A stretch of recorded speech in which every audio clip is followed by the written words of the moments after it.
Je vais faire l'assaisonnement.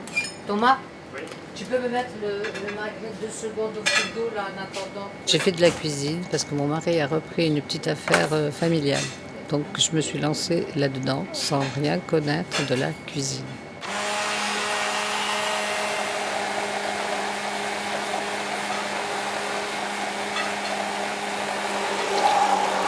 Yes. Alors j'ai bûché, j'étais très curieuse, j'avais des idées.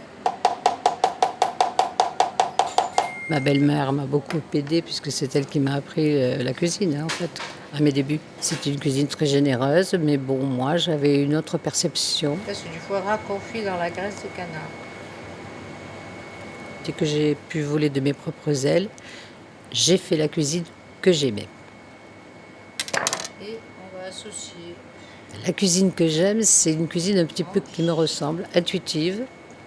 D'abord travailler des bons produits du terroir et les mettre en valeur, sans être obligé d'avoir beaucoup de choses autour qui sont parfois inutiles.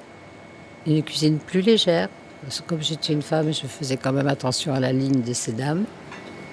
Ça c'est du céleri aux pommes. Du céleri, de la compote, des pignons, de l'oignon et un peu de ciboulette. On va mettre ça comme ça. Et d'essayer de relooker un petit peu tous les vieux classiques qu'elle m'avait appris.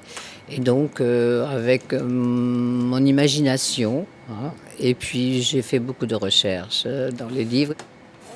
Au début, j'étais très, comment dirais-je, sceptique. J'avais peur de ne pas réussir. Parce que je ne connaissais pas les techniques, je ne connaissais pas la gestuelle de la cuisine.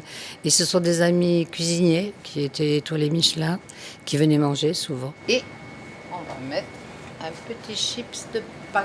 Et qui m'ont dit, Annie, on s'en fout de savoir comment tu le fais. Le principal, c'est ce qui est dans l'assiette. Et ça, c'est bon.